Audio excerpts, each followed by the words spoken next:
Welcome to Solution Focused Trifecta, a guide to being solution focused. My name is Joe George, and this is Solution Focused Futures, Level 1 Training Series, Module 1. And hopefully you've already downloaded the workbook and read the article and done the reflection on page 2. If you haven't, please pause this video right now and do so. Now, since you're still here, I'm taking for granted you're good to go.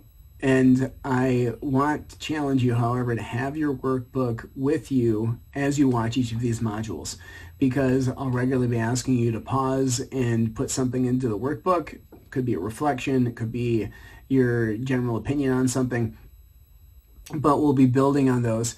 And I want you to think of the best combination that you can from when you were a kid, or even now. The easiest parallel for me is peanut butter and jelly on a toasted sandwich. Because yes, peanut butter, good. Jam or jelly, good. Toast, good. All together, good. And that is the point of these modules, the example videos, and the workbook. The three go together to have a winning combination to help you learn how to use solution-focused practice. And you'll be using them all together. The why, everybody has their own why for why they want to be a solution-focused practitioner. For me, it builds hope and optimism. And that's not just for the person receiving the support, it's for me as well. It was rejuvenating and invigorating. And why? Because it also helps reduce burnout. If you're rolling around in the muck of people's problems all day long, it just puts you in a bad place sometimes. And solution-focused practice does the exact opposite. You're helping people build what they want. And the irony is that you actually find out the vast majority of the same information. You just don't roll around in it. You help them build instead. Similarly, is co-constructed. You're not an expert who's doling out homework. You're a curious explorer who's helping the person in front of you build hope. Please pause the video, look at page 3, and write down your why. The solution-focused trifecta has 3 tenets, 3 skills, and 3 segments. The 3 tenets were made famous by Steve DeShazer, who, with his partner and wife, Insoo Kim Berg, and their partners at the Brief Family Therapy Center in Milwaukee, Wisconsin, created solution-focused brief therapy. And these tenets really just help you find the good stuff to build. The 3 skills, that's what Module 1 is about. We'll be diving into those in just a second. And then the 3 segments will be built upon in modules 2 through 6. The what? Solution-focused practice is a balancing act. It's easy to understand, but hard to get good at. And the reason why is a lot of people start in the wrong place. It's a common mistake to focus on the solution-focused language. And if you do that, you're going to end up becoming a solution forced. You're going to find if your only tool is a hammer, everything's going to look like a nail. So instead, you need to really hone solution-focused looking and solution-focused listening to then build, and the language will come. The first starting point, however, is halo. And no, I don't mean a divinely inspired circle that floats above your head. Halo is a self-check, and it's a self-check that everybody needs to do just to put on the emergency brakes, because anyone who's anxious falls back on what they know. Most people watching this, what you know is problem talk. You need to flip the script. To do so, put on the emergency brakes and start with asking, first and foremost, how are you? And this is to yourself, not anyone in front of you. And then assess and act. Do whatever you need to do to find your happy place. Then get ready to look and listen. Okay, proceed. And I've never actually needed to do this in session, but I regularly need to do this before I walk into meetings and any place that I'm anticipating problem talk to be flying around. Just because if I put on the emergency brake, I can be the solution-focused practitioner in any setting. Otherwise, I might find myself problem-solving with the best of them, and that's not who I want to be. Now, hopefully you've already done the reflection on page 5. And the whole point of all this is to learn how to balance your brain and your heart so you can work with the person in front of you to build whatever's wanted.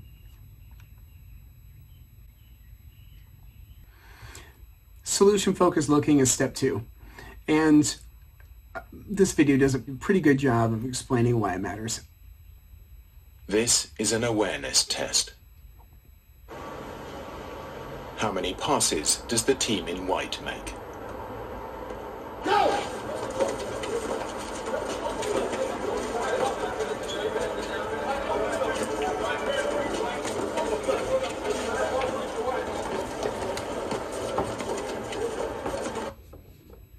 The answer is 13. But did you see the moonwalking bear?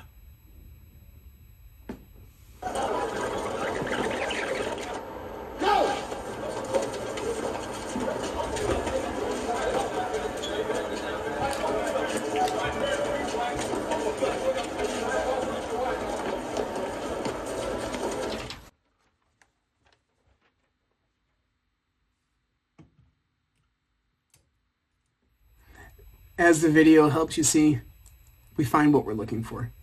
And what we need to do is notice the exceptions, not the ball in the air. We need to be able to take in the strengths of the person in front of us, not the irritants that we find. Page 7 in your workbook, I'd like you to pause right now and pick the 2 to 4 things that drive you nuts and then try to reframe them. Please pause now and do so.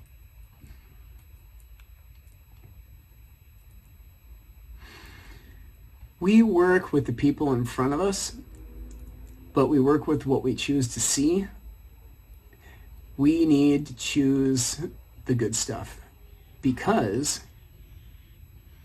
these traits are much less daunting. These people we want to help because it's easy for us to figure out, what's wanted, what works, and what's next. And we need to put ourselves in a situation where we can help the people in front of us. Step 3 is solution-focused listening. The crux of the matter for this is not knowing. And we need to listen to what the person wants, not what anybody wants them to do. So we need to take a not knowing stance because then we can listen, select, and build. If we go in with any preconceived notions, be it the homework they aren't doing in the class, why they're misbehaving, whatever irritant there is, we're going to force them down the path that they don't want. And we're going to lose them. So the whole point of this is to use solution-focused looking and solution-focused listening to build.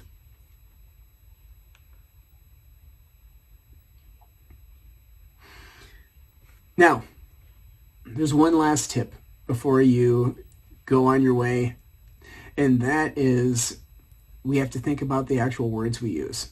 And although I said don't focus on the language yet, I'm talking about literally the words we're using on a day-to-day basis, because there's simple little things that actually undermine our best interests for solution-focused looking and solution-focused listening.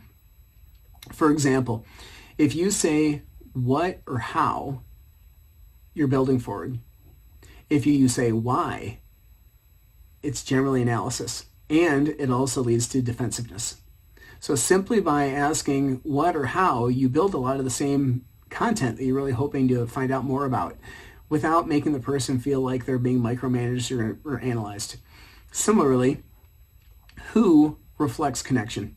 So asking about specific people or who's doing what helps them build forward. Using you or I frequently has the perception of microaggressions. You were supposed to. You said that I sent that to you. The easiest way, even if you're not doing it, the easiest way to avoid the perception of doing it is to not use you and I. So if you can replace why and limit you and I, it's a good starting point to practice this week. So for the skills reminder, HALO, which is the self-check, solution-focused looking, which is the reframing, and solution-focused listening, not knowing. You're going to build the solution-focused language without even trying. So now what? Well, hopefully you've been doing your workbook along with these videos, with this video, pausing accordingly to fill in the spots on the pages. If not, please pause and do so. Finish the workbook for Module 1. Then, look for reframing and successes. Try to cut you and I, and read the suggested articles and do the workbook reflections. Then, you're ready to practice. Don't jump into Module 2 right away. You have 8 weeks to finish Modules 1 through 6. Don't leave too long, but make sure you leave at least, 3 to 7 days in between each of the modules so you can get the practice time to reflect back in the workbook and build forward. And then we'll be rolling. So, in the meantime, keep trying to do good and do well, and I'll look forward to seeing you soon.